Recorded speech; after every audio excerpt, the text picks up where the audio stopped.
प्रश्नावली 5.2 के question number 2 का क्वेश्चन नंबर 1 हल करेंगे।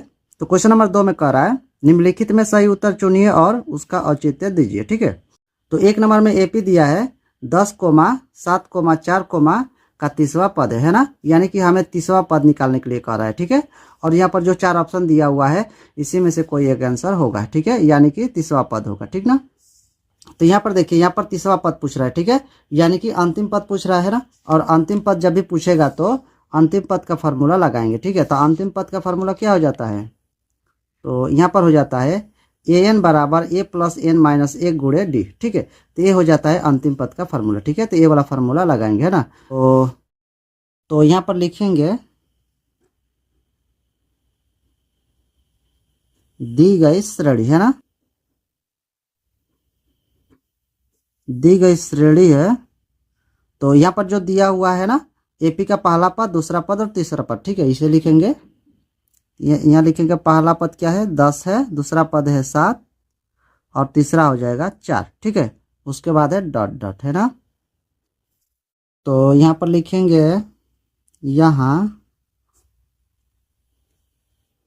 ए बराबर क्या हो जाएगा 10 हो जाएगा है ना, ए बराबर हो जाएगा 10 है ना, यानी कि इसे A1 भी मान सकते हैं ना, A2 भी मान सकते हैं और A3 ऐसे मान सकते हैं ना। तो इसे A1 मान लेते हैं। ठीक है, पहला पद को A1 मान लेते हैं और दूसरे पद को मान लेंगे A2 है ना। कितना है 7 है। ठीक है, यहाँ पर A1 A2 नहीं लिखने से भी होगा। ठीक है, मैं समझाने के लिए लिखा हूँ। तो उसके बाद निकालेंगे D। ठीक है, तो D निकालने के लिए ये हो जाता है A2 माइनस A1 है ना। तो A2 का मान क्या है, A2 का मान हो जाएगा 7 है ना। यहाँ पर लिखेंगे 7 घटाओ A कितना है 10 है ना, यानी कि 10 में से 7 घटेगा तो कितना बच जाएगा 3 बचेगा है ना। और बड़ा संख्या में माइनस लगा हुआ है तो इसमें भी माइनस लग जाएगा है ना, यानी कि D का मान कितना आ गया -3। ठीक है, अब लिखेंगे और n। ठीक है, तो n हो जाएगा, यहाँ पर अंतिम पद जो दिया है तीसरा पद। ठीक है, ये हो जाएगा n का मान है ना, ये हो जाएगा n का मान हो जाएगा 30 है ना। उसके बाद लिखेंगे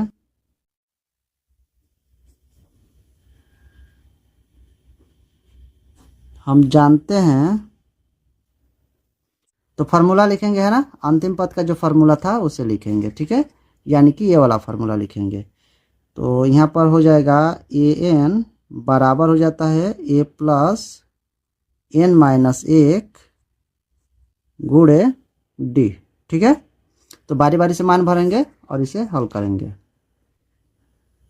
तो a का मान कितना है, तो यहाँ पर a का मान कितना है, a का मान है यहाँ पर 10। ठीक है, तो a का मान लिखेंगे 10 जोड़ n का मान कितना है, यहाँ पर n का मान है 30 है ना, तो यहाँ पर लिखेंगे 30 घटाओ 1 है ना। और d का मान कितना मिला है हमें देख लेते हैं, d का मान मिला है -3, यहाँ लिखेंगे -3 है ना। 10 जोड़ 30 में से घटेगा तो कितना बच जाएगा 29 बचेगा है ना, गुणे -3। ठीक है, यहाँ पर हो जाएगा 10 जोड़, यहाँ पर देखिए प्लस माइनस गुणा कर लेते हैं। ठीक है, प्लस माइनस गुणा करेंगे तो क्या हो जाएगा माइनस हो जाएगा, तो यहाँ पर माइनस दे लेते हैं ना। और 29 तिहाई हो जाता है 87। ठीक है, यहाँ पर लिखेंगे 87। तो 87 में से 10 घटाएंगे है ना, तो कितना बच जाएगा 77 मिलेगा है ना। तो बड़ा संख्या में यहाँ माइनस लगा है ना, तो यहाँ पर भी माइनस लग जाएगा। ठीक है, यानी हमें तीसरा पद क्या मिल गया -77 मिल गया है ना। तो यहाँ पर लिखेंगे अतः तीसरा पद। ठीक है, तीसरा पद कितना है -77। ठीक है, तो ऑप्शन में हमें दिया था कौन सा सही होगा है ना, तो देख लेते हैं 77 है कि नहीं। ठीक है, तो यहाँ पर देखिए सी नंबर -77 है। ठीक है, तो यानी कि सी नंबर हो जाएगा आंसर। लिखेंगे इसलिए 77 तो हो जाएगा सही विकल्प है ना।